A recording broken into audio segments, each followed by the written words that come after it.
Iya, pentingnya menjaga lidah.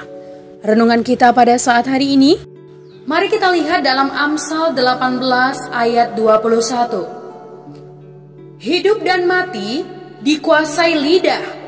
Siapa yang suka menggemakannya akan memakan buahnya.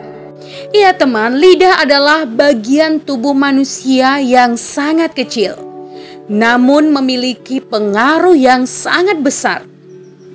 Alkitab menjelaskan bahwa mati dan hidupnya seseorang itu dapat ditentukan dari apa yang dia ucapkan.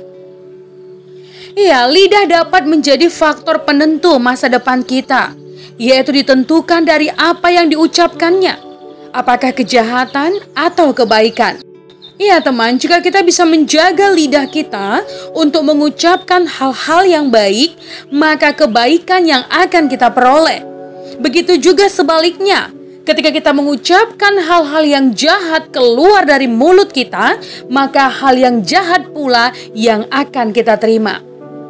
Ya, hati-hatilah dalam menggunakan lidah, supaya kita dapat memakan buah yang baik dari perkataan kita yang baik, dan buah yang tidak baik dari perkataan kita yang buruk. Amsal 12 ayat 18 berkata, ada orang yang lancang mulutnya seperti tikaman pedang, tetapi lidah orang bijak mendatangkan kesembuhan. Iya teman, mari kita gunakan lidah kita untuk menjadi berkat, memperkatakan kata-kata berkat, kata-kata yang memotivasi orang lain, kata-kata yang membangun orang lain. Ya teman, saya diingatkan dengan kisah Petrus yang menyangkal Yesus sebanyak 3 kali. Dan juga kisah Yudas Iskariot yang menjual Yesus untuk 30 keping uang perak. Ketika Petrus tahu dia bersalah dengan perkataannya karena menyangkal Yesus, dia menangisi dosanya, dia menyesali dosanya, dan dia datang kepada Tuhan meratapi apa yang sudah dia perbuat. Dia tahu bahwa dia sudah menyakiti Tuhannya, dia menangis terseduh-seduh dan menyesal atas dosanya. Sama hal dengan Yudas Iskariot, dia menjual Yesus. Hanya karena uang dia jual Yesus. Tetapi pada akhirnya Yudas juga menyesal atas perbuatannya. Dia sadar bahwa dia telah menyakiti Tuhannya. Dia menyesal dan dia pergi kepada imam-imam pada waktu itu. Dan dia coba mengembalikan uang yang dia terima daripada imam-imam. Dia berkata, ambil uangmu dan kembalikan Tuhanku. Namun para imam mengolok-olok Yudas dan mentertawainya. Karena perkataan para imam yang tidak peduli dengan apa yang dia rasakan, Yudas tidak minta ampun kepada Tuhan. Dia coba menyelesaikan masalahnya. Dan karena kata-kata yang menjatuhkan, karena kata-kata yang tidak mengenakan, Yudas memutuskan gantung diri. Kita seringkali menganggap sepele dengan kata-kata.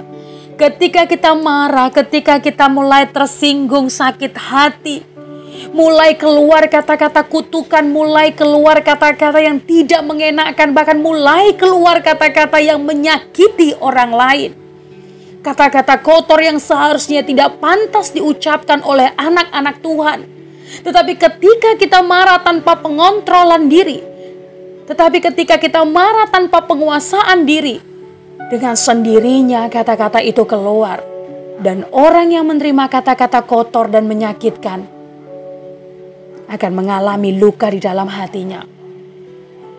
Contohnya saja, saya pernah mendengar ada seorang yang putus asa dan dia coba membuat status di Facebook. Dia katakan dia terluka dan dia mau mati saja. Dan ada beberapa orang yang mengkomen status teman tersebut. Mereka berkata, mati sajalah engkau. Ada yang berkata engkau tidak berguna hidup. Ada yang berkata engkau bodoh dan sebagainya. Dan pada akhirnya, orang yang membuat status ini pun mengakhiri hidupnya dengan gantung diri. Hati-hati dengan kata-kata, teman. Ketika ada seseorang yang datang kepadamu, menceritakan keluh kesahnya, menceritakan kesedihannya, jangan cepat untuk menjawab, jangan cepat untuk ngejas, jangan cepat untuk menuduh orang tersebut, apalagi sampai menyalahkan orang tersebut. Mari kita menjadi pendengar yang baik. Mari kita menjadi pendengar yang penuh kasih. Mari berikan waktu untuk lebih banyak mendengar daripada berkata-kata. Bukankah Tuhan menciptakan lidah saya dan saudara supaya kita bisa menjadi berkat dengan kata-kata kita, bisa membangun orang dengan kata-kata kita, bisa memotivasi orang dengan kata-kata kita.